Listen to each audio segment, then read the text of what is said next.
안녕하십니까. 화성 송 대표입니다. 2025년도 3월 25일 화요일 현 시간 오전 9시 52분 지나고 있습니다. 자, 좀 중요한 국면이라 오늘 영상을 좀 빨리 준비해 드립니다. 영상 참조하셔서 여러분들도 좋은 결과 있으시길 바라면서 영상 준비해서 올려드립니다. 먼저 오늘 새벽에 마감했던 뉴욕 증시부터 살펴보면서 있었던 내용들 같이 한번 정리해 보겠습니다. 오늘 새벽에 마감했던 다우지수는 전장 대비해서 1.42% 597포인트가 상승을 한 42,583포인트에서 상승 마감하였고, 나스닥은 전장 대비해서 2.27% 404포인트가 상승했습니다. S&P 500 또한 1.76% 이상 상승하면서 지금 미 3대 지수가 모두 다 단기 추세선을 회복을 했습니다. 그래서 단기 추세선이라고 말씀드리는 것은 21선, 기술적인 지표 구간인 21선을 일단 올라탔기 때문에 해당 구간에서 주가를 더 펌핑할 것인지 아니면 저항을 확인하고 되밀릴 것인지 결정나는 중요한 국면이라고 볼 수 있겠습니다. 일단 오늘 새벽 4시가 거의 4시 반인 것 같아요. 제가 그 시간까지 저도 봤는데 계속해서 이 백악관에서 정확히 말하면 트럼프 대통령의 발언이 좀 이어지면서 시장이 좀 갈팡질팡 하는 모습을 보였습니다. 무슨 말씀을 드리는 거냐면 트럼프 대통령이 지난 금요일과 토요일날 넘어가는 시점에서 4월 2일 발표 예정인 관세 정책에 대해서 좀 유화적인 태도를 보일 것이다. 이러한 말씀을 드렸지 않습니까? 그래서 사실 그 부분이 지난주 금요일장을 올려 세웠다. 그 부분으로 어저께 영상을 마감을 했는데요. 사실 그 전부터 계속 말씀드렸던 것은 급락을 했기 때문이라기보다는 이 트럼프 대통령의 성향상 해당 부분을 결국 협상의 카드로 사용할 부분이 높기 때문에 미증시가 강하다라는 영상의 코멘트를 계속 해드렸습니다. 그래서 이 부분은 단기적인 추세선인 21선을 염두하고 설명을 드리긴 했는데 해당 부분을 강하게 돌파까지 이루어지면서 중요한 기로점에 들어왔다라고 설명드릴 수 있겠습니다. 트럼프 대통령이 말씀하시기를 지금 몇몇 가지가 얘기가 있었는데 일단 자동차 관세 여기에서도 조금 내용이 갈렸어요. 일단 SBS 비즈에서 나왔던 기사 사실 김성 기자님이 써주신 내용인데 트럼프 자동차 관세가 꼭 발표된다. 의학과 반도체 그래서 이 부분인데 원래 조금 유예하기로 했던 부분을 자동차 관세는 또 확정하는 분위기로 어저께 말을 했고 어저께 굉장히 말이 많아가지고 저도 이제 정리를 좀 했는데 첫 번째로는 이 장이 시작하면서 멘트가 있었죠. 이 유가 베네수엘라 쪽에서 나오는 원유와 가스를 구매하면 그 국가에 대해서 25%짜리 관세를 보복 관세하겠다라는 코멘트가 있었고 자동차 관세에 대해서 발표를 했는데 자동차 관세를 발표하면서 사실 우리 정의선 회장님이 등장합니다. 우리 정의선 회장님이 등장하셔서 이 현대차가 28년도까지 31조 원짜리 대미 투자를 약속하고 왔습니다. 그래서 정의선 회장님이시고 트럼프 대통령이죠. 참 이게 좋은 모습인지 아닌지 잘 모르겠습니다. 어찌됐든 트럼프의 전략이 맥혔다는 거죠. 트럼프의 전략이 맥히면서 관세 정책을 피하기 위한 기업들이 미국으로 현지화 작업들을 하고 있다. 그래서 어제 현대제철도 방문했는데 루제나에 제철소도 건립한다. 그래서 공급망 현지화한다. 이런 부분들 트럼프가 원했던 부분들인데 잘 이루어진 것 같고 지금 또 여기서 보면 4월 2일 상호관세 자동차와 반도체는 또 제외하겠다. 등등. 그래서 가장 중요한 규모가 큰 산업들이죠. 자동차, 그 다음에 반도체 섹터에 대해서 계속 협상, 딜을 하고 있는 상태입니다.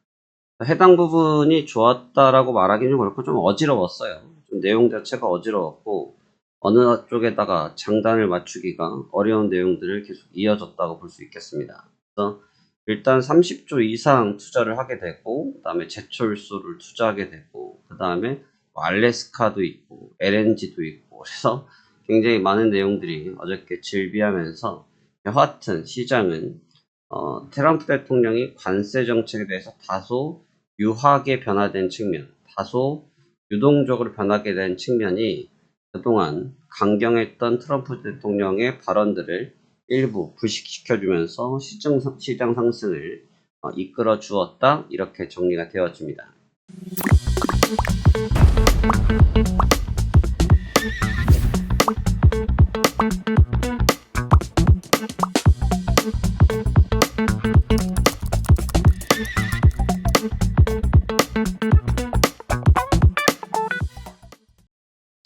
자, 여기까지가 이제 정책적 모멘텀이고, 이제 현물적 모멘텀으로 가야 되는데, 제가 계속 말씀드린 것처럼 테슬라입니다. 저는 어제 사실 테슬라를 10% 이상 안 봤거든요. 저는 테슬라가 어제 10% 이상은 과연 점핑을 할까라고 예상을 했는데, 제 예상을 빗나가듯이 13%까지 떴습니다. 그러니까 얘가 하락할 거라고 보진 않았죠. 제가 계속 테슬라에 대해서 말씀드렸던 것처럼 테슬라를 중심으로 따라가고 있는데, 얘가 하락할 거라 보고 있진 않았지만 10% 이상 오버슈팅을 줄까 했는데 보기 좋게 오버슈팅을 줬습니다. 그래서 13%대 상승 마감하게 됐고, 반도체 섹터들도 강하긴 했지만 보시면 딱 눈에 띄죠. 딱 눈에 띄죠. 그래서 테슬라 혼자서 원맨쇼로 했습니다. 그래서 얘 역시 마찬가지로 얘가 왜 중요하냐면, 자 보세요. 엔비디아나 이런 친구들은 이미 21선에서 탈환을 하고 있었던 상태였고, 애플도 21선을 못 갔어요. 빨간색이 21선이라고 그랬죠. 그 다음에 마이크로소프트가 시초일인데 얘도 21선을 지금 이미 탈환하고 있는 상태였고, 아마존도 걸렸고, 메타는 저항에 걸려있고, TSMC는 넘어섰고, 브로드컴도 걸려있고, 테슬라가 딱 장악하면서 오버슈팅이 걸려줬는데, 이 모습이 누구랑 똑같냐면 나스닥 종합주가지수랑 똑같죠. 그러니까 지금 제가 이 얘기를 왜 계속 드리냐면, 이 하락을 만들었던 주범이 누구냐면 테슬라예요. 그러니까 이거를 관세라고 연결을 하시면 너무 말이 한도 끝도 없고요. 관세 이슈가 나와서 빠진 게 맞죠. 관세를 부과하는 부분 때문에 주가가 깨진 게 맞죠. 그 부분이 틀린 게 아니죠. 아닌데 뭐가 문제라고요? 관세 때문에 문제가 아니라 이 하락을 주도했을 때 그 코멘트가 나올 때 깨졌던 종목이 테슬라예요. 테슬라가 깨지면서 주가의 하락이 배가가 됐단 말이죠. 배가가 됐던 주가가 회복을 했다는 거죠. 그래서 테슬라가 지금 돌아섰습니다. 그러니까 지금 이 구간이 굉장히 중요하게 됐어요. 여기서 21선을 밟고 랠리를 쳐서 이러한 느낌으로 점핑을 가서 갈 것인지, 아니면 재차 눌렸다가 이렇게 가는지, 이 부분에 따라서 굉장히 다양한 의견이 나올 수 있습니다. 그래서 테슬라가 지금 같은 탄력을 못 받으면 주가는 더 가기가 어려울 것 같아요. 저는 어제까지만 해도 강하다였다고 하면 오늘은 휴식이다 라는 단어를 써야 될 것 같은데, 일단 하루 정도는 이 부분을 지켜봐야 될 것 같습니다. 왜냐하면 21선을 돌파하고 나서도 깨졌던 종목들이에요. 21선을 회복하고 나서도 깨졌던 종목들이기 때문에 과연 여기서 극심한 투자 심리가 빠르게 개선될 수 있을지가 관건이고, 지금 보시면 오늘이 25일이란 말이죠. 25, 26, 27, 28일, 28일이 금요일이에요.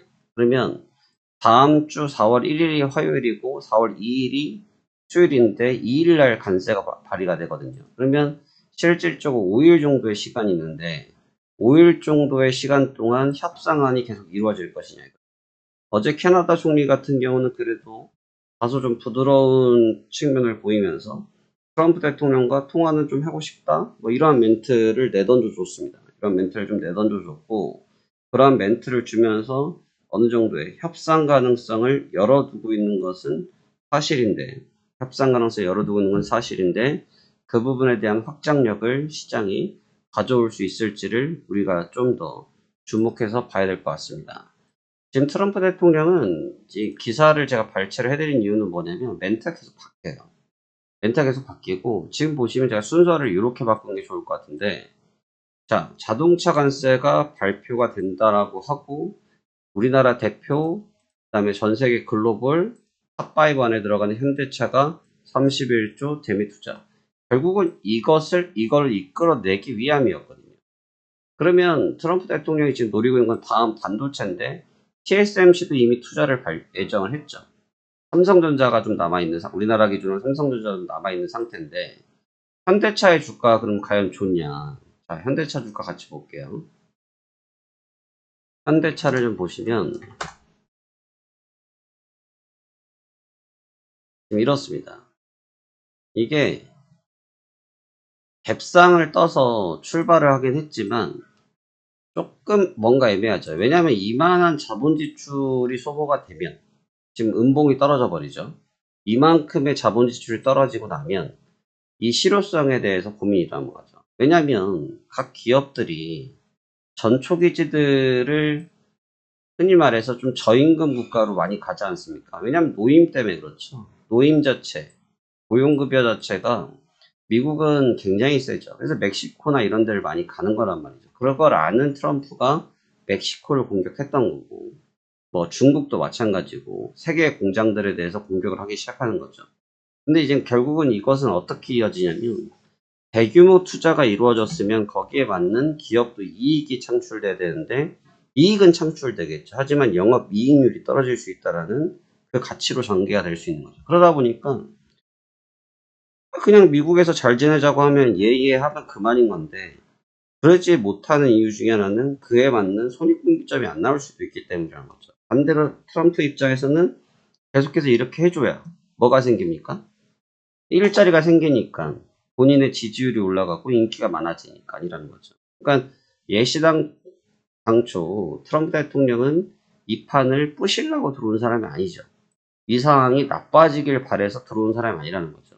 이것을 긍정적으로 자국민들한테 우선주의. 원래 트럼프 대통령의 그 기본 슬로건이 자국 우선주의 아니겠습니까?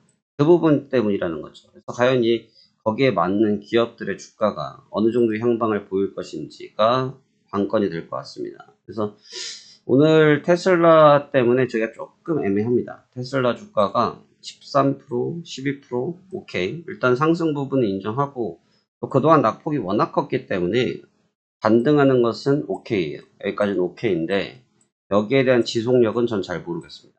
잘 모르겠다. 그래서 오늘은 그동안은 강하다, 상승한다가 기본적인 골조였다고 하면, 죄송합니다. 오늘의 기본적인 골조는 여기서는 한번 지켜봐야 될 구간이다. 한 번은 체크하고 넘어가야 될 것 같다. 그래서 오늘은 좀 간망의 눈으로 시장을 지켜보는 것도 나쁘지 않을 것 같다라는 의견을 제시하도록 하겠습니다. 시장이 급변하고 있습니다. 여기서 살아나면 시장 굉장히 강해질 거고요. 여기서 살아나지 못하면 시장은 다시금 하단에서 박스권을 만들 가능성이 있는데, 우리가 잊지 말아야 될 것은 주가가 올라왔지만 여기에서 아직 큰 재료가 소멸되지는 않았다. 큰 재료가 아직은 시장에 남아있더라 라는 점을 기억하시면서 시장 접근하셨으면 좋겠습니다. 그러면 오늘도 성공 투자하시기를 바라겠고, 저도 시장 참여 준비하도록 하겠습니다. 감사합니다. 화상 송 대표였습니다.